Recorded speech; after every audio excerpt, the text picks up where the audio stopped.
Pribumi Nusantara, siapa sih sebenarnya pribumi di Indonesia? Perdebatan yang menimbulkan perpecahan di dunia maya tentang pribumi Indonesia. Kita akan membahas sedikit mengenai sejarah bangsa Indonesia. Bangsa kolonial meninggalkan banyak sekali hal dalam peradaban kita, Indonesia, mulai dari bangunan dan benda-benda kuno, kurikulum sampai warung Tegal yang bisa kamu jumpai di mana-mana. Selain itu ada satu peninggalan kolonial dalam bentuk pemahaman yang ternyata masih melekat di masyarakat Indonesia sampai sekarang, yaitu konsep pribumi. Sungguh membuat banyak orang gerah ketika kata pribumi ini masih dipermasalahkan dan didebatkan, padahal Indonesia telah merdeka dari yang memberikan istilah tersebut. Mengerikannya lagi, istilah ini menjadi senjata pemecah yang digunakan sesama saudara sebangsa sendiri yang harusnya saling kompak bersatu tanpa pandang atribut masing-masing. Hal ini semakin diperparah dengan makin meluasnya literasi digital, tapi tidak diikuti literasi moral, empati dan toleransi tentang makna pribumi tersebut. Kenyataannya, tidak ada pribumi dan seluruh warga Indonesia adalah pendatang. Hal ini sekaligus menjawab pembedaan kelompok pribumi dengan pendatang yang kerap menyebabkan ketegangan dan pertikaian antar kelompok. Temuan ini adalah hasil penelitian genetika oleh Ekman Institute for Molecular Biology. Para peneliti telah berkeliling ke 19 pulau di Indonesia dan mengetes DNA warga dari 130 suku selama bertahun-tahun. Tes DNA itu dapat menunjukkan asal-usul keluarga seseorang. Asal-usul itu terlihat dari kromosom dalam DNA.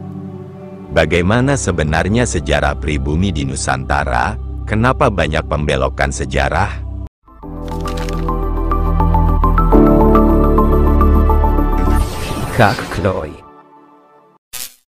Pribumi Nusantara, pribumi Nusantara, pribumi Indonesia alias Bumi Putra Indonesia adalah istilah yang mengacu pada kelompok penduduk asli yang berasal dari wilayah kepulauan Indonesia. Istilah pribumi sendiri muncul di era kolonial Hindia Belanda setelah diterjemahkan dari Inlander, bahasa Belanda untuk pribumi. Istilah ini pertama kali dicetuskan dalam Undang-Undang Kolonial Belanda tahun 1854 oleh pemerintahan kolonial Belanda untuk menyamakan beragam kelompok penduduk asli di Nusantara kala itu, terutama untuk tujuan diskriminasi sosial. Selama masa kolonial, Belanda menanamkan sebuah rezim segregasi, pemisahan rasial 3 tingkat. Ras kelas pertama adalah European, Eropa, kulit putih, dan pribumi Kristen, Katolik misalnya tentara Kenil dari Ambon. Ras kelas kedua adalah Vreemde Oosterlingen, Timur Asing, yang meliputi orang Tionghoa, Arab, India maupun non-Eropa lain. Dan ras kelas ketiga adalah Inlander, yang kemudian diterjemahkan menjadi pribumi. Sistem ini sangat mirip dengan sistem politik di Afrika Selatan di bawah apartheid, yang melarang lingkungan antar ras, wet van Wijkenstelsel, dan interaksi antar ras yang dibatasi oleh hukum, Passenstelsel. Pada akhir abad ke-19 pribumi Nusantara seringkali disebut dengan istilah Indonesia, orang Indonesia. Latar belakang, jumlah pribumi Nusantara adalah sekitar 95% dari penduduk Indonesia.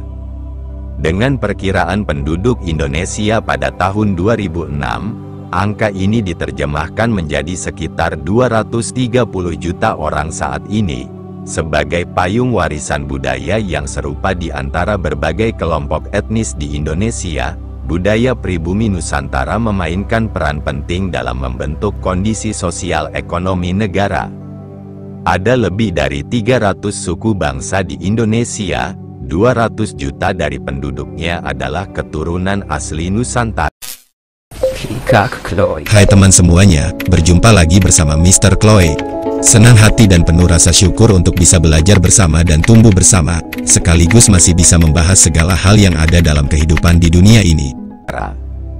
Kelompok etnis terbesar di Indonesia adalah suku Jawa yang membentuk 41% dari total populasi. Populasi orang Jawa terkonsentrasi di Pulau Jawa, tetapi jutaan orang telah bermigrasi ke pulau-pulau lain di seluruh Nusantara. Suku Sunda, Melayu, dan Madura adalah kelompok terbesar berikutnya di Indonesia. Banyak kelompok etnis kecil, khususnya di Kalimantan dan Papua, hanya memiliki jumlah ratusan. Sebagian besar bahasa daerah Indonesia berasal dari rumpun bahasa Austronesia, meskipun jumlahnya signifikan. Contohnya di Papua yang berbicara dalam bahasa Papua. Pembagian dan klasifikasi kelompok etnis di Indonesia tidak kaku dan dalam beberapa kasus adalah tidak jelas karena hasil dari migrasi, juga budaya dan pengaruh linguistik. Misalnya bahwa beberapa kalangan mungkin setuju bahwa orang Banten dan orang Cirebon adalah dari kelompok etnis yang berbeda dengan dialek mereka sendiri yang berbeda. Namun kalangan yang lain mungkin menganggap mereka sebagai subkelompok etnis Jawa, anggota masyarakat suku Jawa yang lebih besar. Kasus yang sama juga dengan orang-orang suku Baduy yang berbagi begitu banyak kesamaan dengan orang-orang suku Sunda sehingga mereka dapat dianggap sebagai berasal dari kelompok etnis yang sama. Contoh dari etnis campuran adalah orang Batavia, Betawi, hasil dari campuran etnis pribumi Nusantara yang berbeda-beda dengan orang Arab, orang Tionghoa, dan orang India sejak era kolonial Batavia, sekarang Jakarta. Populasi proporsional dari pribumi Nusantara menurut sensus 2009 adalah sebagai berikut. Kelompok etnis, populasi, juta, persentase, daerah utama. Suku Jawa, 95.217, 40,2, Jawa Tengah, Yogyakarta, Jawa Timur, Lampung, Jakarta. Suku Sunda, 31.765, 15,4, Jawa Barat, Banten, Lampung. Suku Melayu, 8.789, 4,1, pesisir timur Sumatera, Kalimantan Barat. Suku Madura, 6.807, 3,3, Madura, Jawa Timur. Suku Batak, 6.188, 3,0, Sumatera Utara. Suku Bugis, 6.000, 2,9, Sulawesi Selatan, Kalimantan Timur. Suku Minangkabau, 5.569, 2,7, Sumatera Barat, Riau. Suku Betawi, 5.157, 2,5, Jakarta, Banten, Jawa Barat. Suku Banjar, 4.800, 2,3, Kalimantan Selatan, Kalimantan Timur. Suku Banten, 4.331, 2,1, Banten, Jawa Barat. Suku Aceh, 4.000, 1,9, Aceh. Suku Bali, 3.094, 1,5, Bali. Suku Dayak, 3.009, 1,5, Kalimantan Utara, Kalimantan Tengah, Kalimantan Barat, Kalimantan Timur. Suku Sasak, 3.000, 1,4, Nusa Tenggara Barat. Suku Makassar, 2.063, 1,0, Sulawesi Selatan. Suku Cirebon, 1.856, 0,9, Jawa Barat, Jawa Tengah. Ciri-ciri fisik, warna kulit orang pribumi Nusantara berkisar dari kuning ke coklat muda sampai coklat gelap atau warna kulit hitam. Arkeolog Peter Bellwood menyatakan bahwa Sebagian besar orang di Indonesia dan Malaysia, wilayah yang dia sebut zona klinal Mongoloid, adalah Mongoloid Selatan, tetapi memiliki campuran Australoid, kadar tinggi. Penelitian genetik, kebanyakan pribumi Nusantara secara genetik dekat dengan bangsa Asia sementara yang lain menunjukkan afinitas dengan orang Melanesia. Ahli genetika Luigi Luca Cavalli Sforza mengklaim bahwa ada pembagian genetik antara orang Asia Timur dan orang Asia Tenggara. Dengan hal yang serupa, Zhou Jixu setuju bahwa ada perbedaan fisik antara dua populasi ini. Ahli genetika lain telah menemukan bukti adanya 4 populasi yang terpisah, membawa kelompok-kelompok garis keturunan kromosom Y berbeda, dalam kategori Mongoloid tradisional, Asia Utara, bangsa Han China, bangsa Jepang dan Asia Tenggara. Kompleksitas data genetik telah menyebabkan keraguan tentang kegunaan konsep dari ras Mongoloid sendiri, karena fitur khas Asia Timur dapat mewakili garis keturunan terpisah dan timbul dari adaptasi lingkungan atau retensi karakteristik leluhur orang Proto-Resia yang umum. Kelompok-kelompok kecil, wilayah-wilayah di Indonesia memiliki beberapa kelompok etnis pribumi Nusantara mereka sendiri, karena migrasi di Indonesia, sebagai bagian dari program transmigrasi pemerintah atau sebaliknya, terdapat populasi signifikan kelompok etnis yang berada di luar wilayah tradisional mereka. Jawa, suku Jawa, suku Sunda, suku Banten, suku Betawi, suku Tengger, suku Osing, suku Baduy, suku Bawean. Madura, suku Madura, Sumatera, suku Melayu, suku Batak, suku Minangkabau, suku Aceh, suku Lampung. Maaf sebelumnya, agar kanal YouTube ini terus berkembang, dan teman semuanya merasa puas dan merasakan dampak yang baik, dengan kerendahan hati izinkanlah kami memohon untuk mensubscribe channel ini, memberikan like apabila menyukai tontonan ini dan berkomentar apa saja. Sesuatu hal yang sangat besar untuk berkembangannya kanal YouTube ini apabila teman semuanya tidak keberatan untuk melakukannya, agar konten ini tetap setia memberikan informasi dan hal-hal yang akurat, benar, profesional dan tanpa konspirasi sehingga generasi-generasi penerus tetap kritis dan bijaksana memaknai hal yang penting dalam kehidupan ini sebagai generasi bangsa. Suku Kubu, Kalimantan, suku Dayak, suku Tionghoa, suku Banjar, suku Kutai, suku Pasir, suku Berau, suku Tidung. Sulawesi, suku Makassar, suku Bugis, suku Mandar, suku Minahasa, suku Gorontalo, suku Toraja, suku Bajau. Kepulauan Nusa Tenggara, suku Bali, suku Sasak, suku Sumbawa, suku Bima. Kepulauan Maluku, suku Nuaulu, suku Manusela, suku Wemel. Papua, suku Dani, suku Bauzi, suku Asmat, kebudayaan dan seni pertunjukan tradisional. Seni musik, Indonesia adalah asal bagi berbagai gaya musik, musik tradisional dari pribumi Nusantara Pulau Jawa, Sumatera dan Bali menjadi dikenal luas dan sering direkam. Musik tradisional Jawa Barat, Jawa Tengah, Jawa Timur dan Bali adalah gamelan. Keroncong adalah genre musik yang menggunakan gitar dan ukulele sebagai alat musik utama. Genre ini memiliki akarnya di Portugal dan diperkenalkan oleh para pedagang Portugis pada abad ke-15. Ada kelompok musik tradisional keroncong Tugu di Jakarta Utara dan kelompok musik keroncong tradisional lainnya di Maluku.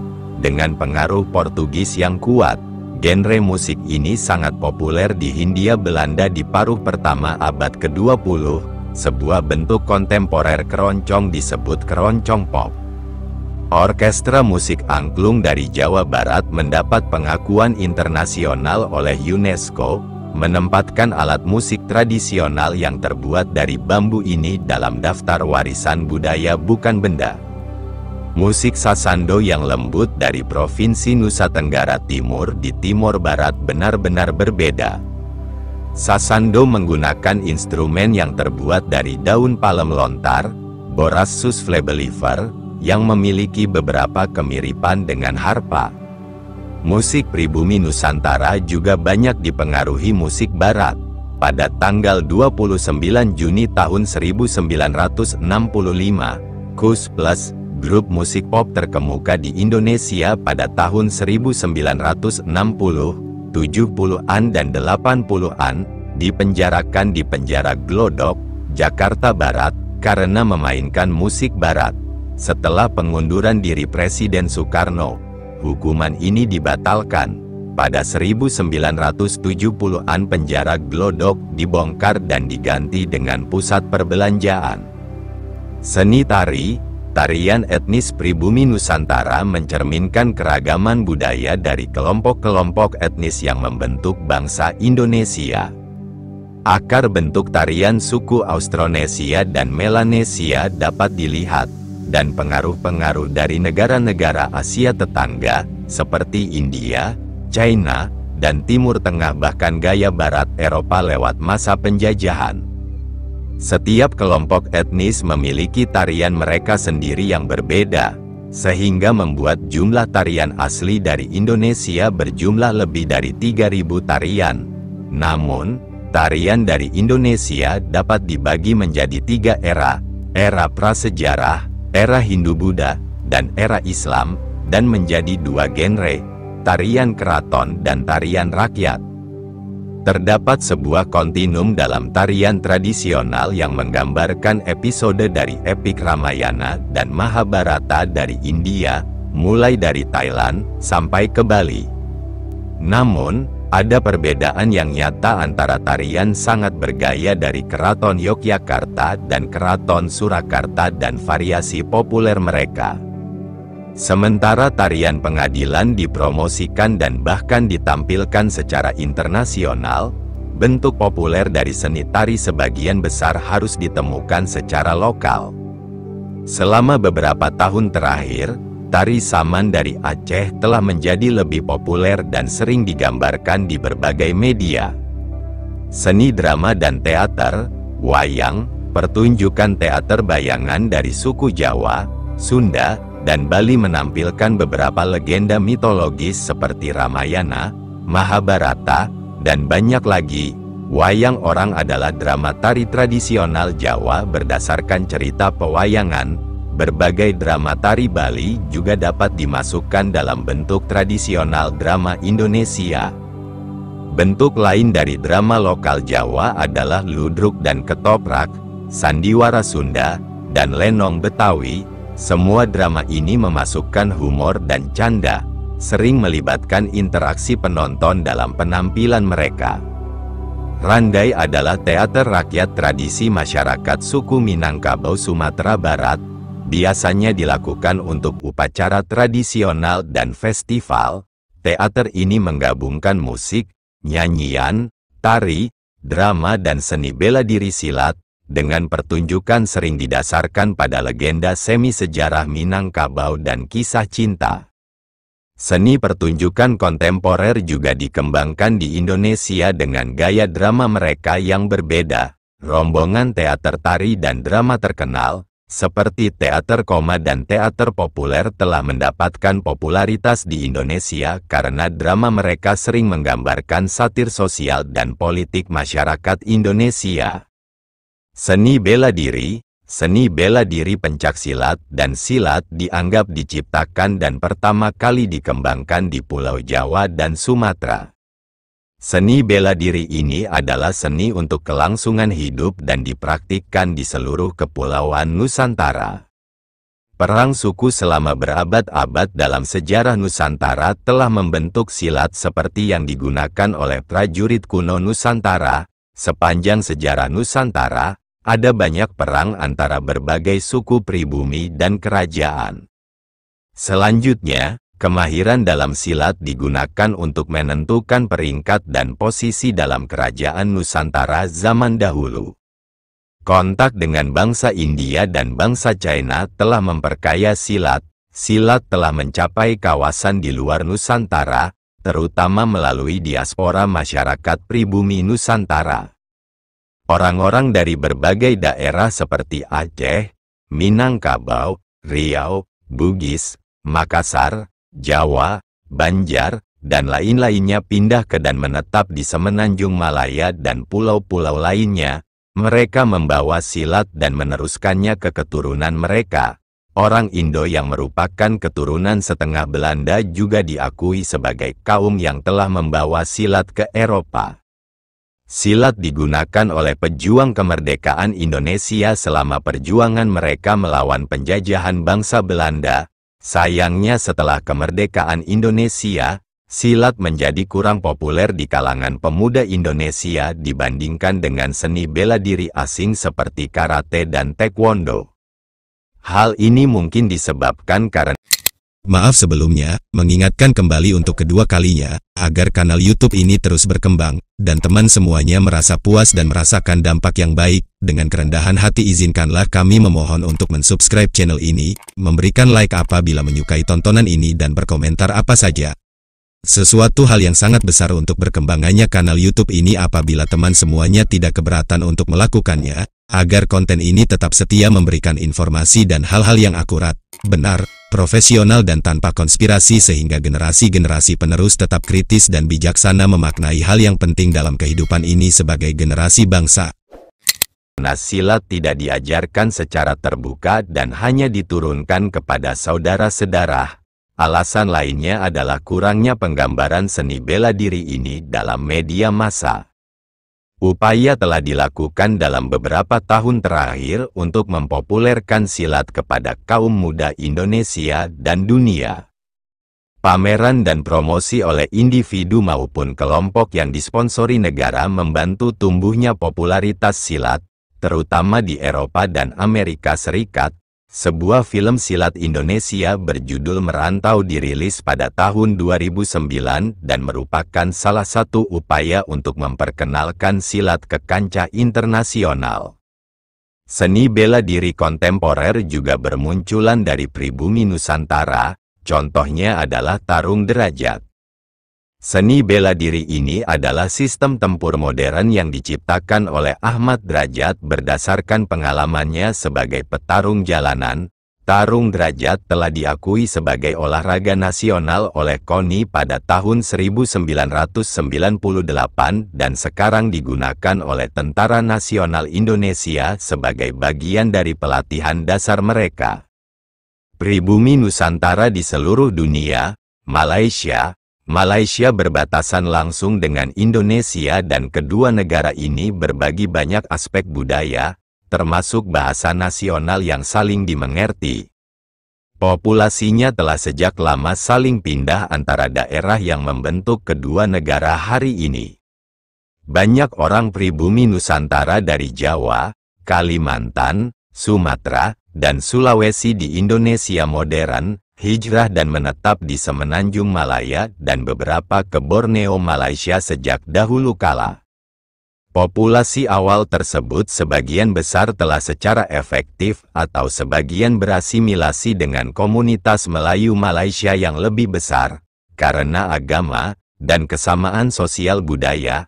Saat ini diperkirakan bahwa ada sekitar 2 juta warga Indonesia di Malaysia pada saat tertentu, dari semua jenis latar belakang, dengan mayoritas besar dari mereka terdiri dari tenaga kerja asing, dengan sejumlah besar profesional dan mahasiswa. Saudi Arabia, jamaah haji Indonesia telah lama tinggal di Hijaz, sebuah wilayah di sepanjang pantai barat Arab Saudi. Di antara mereka adalah Ahmad Khatib, yang menjabat sebagai imam dari sekolah hukum Syafi'i di masjid yang dikenal sebagai Masjidil Haram, Mekah. Saat ini, kebanyakan orang Indonesia di Arab Saudi adalah pekerja rumah tangga anggota tenaga kerja wanita, dengan minoritas jenis tenaga kerja migran lain dan mahasiswa. Sebagian besar ekstensi santri belajar di Saudi, serta Universitas Al-Azhar di Kairo. Di Amerika Serikat, sebagian besar orang Indonesia adalah mahasiswa dan profesional.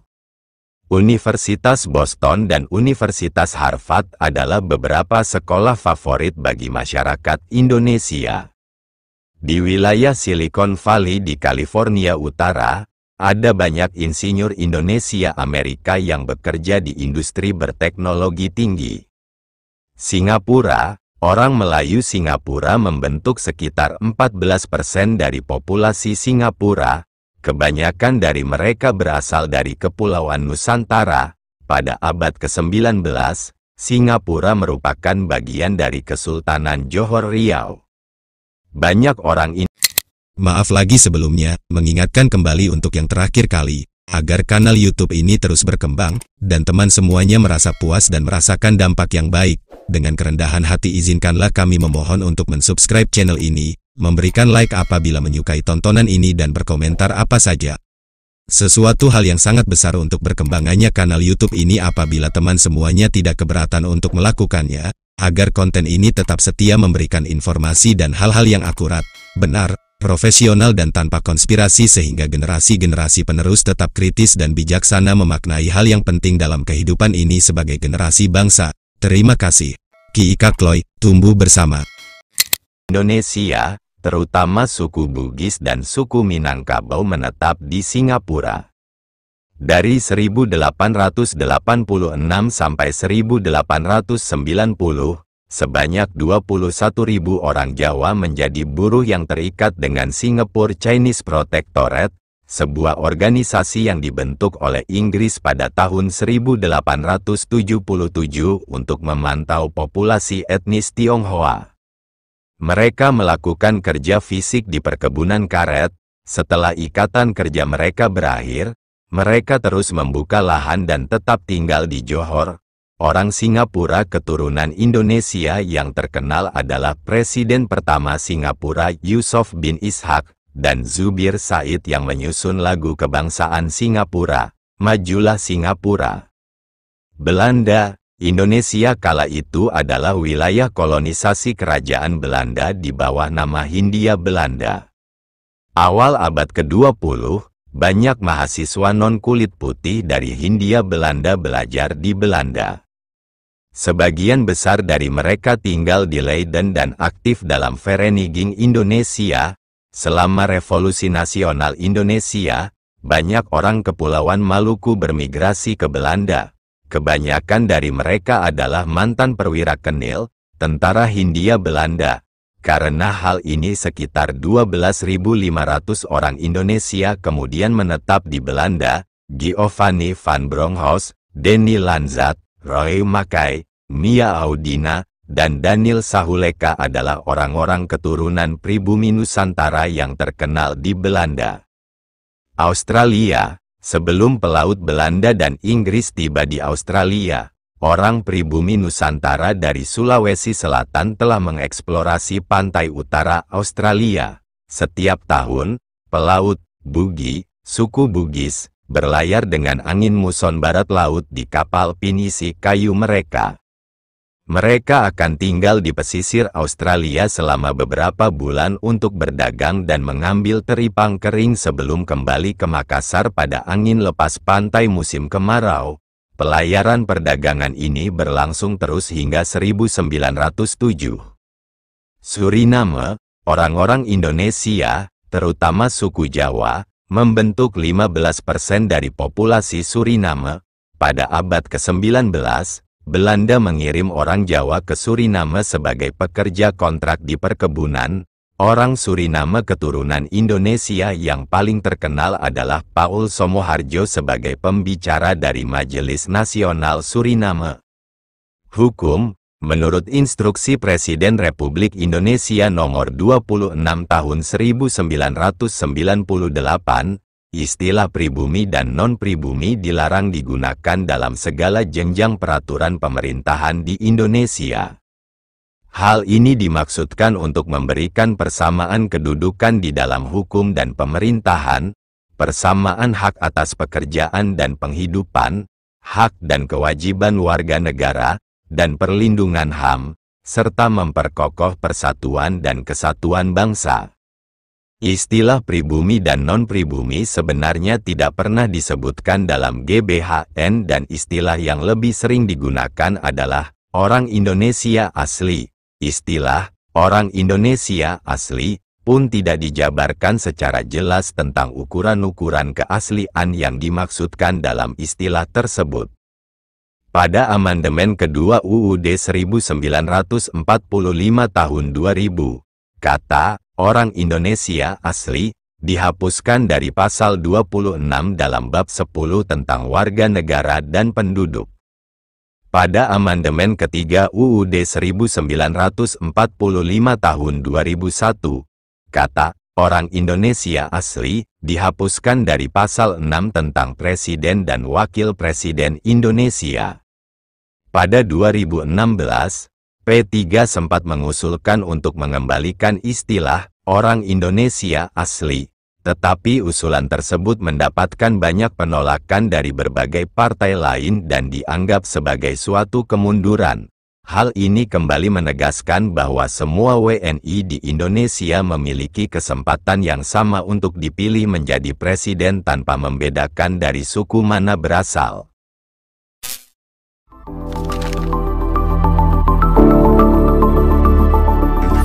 Kak Chloe.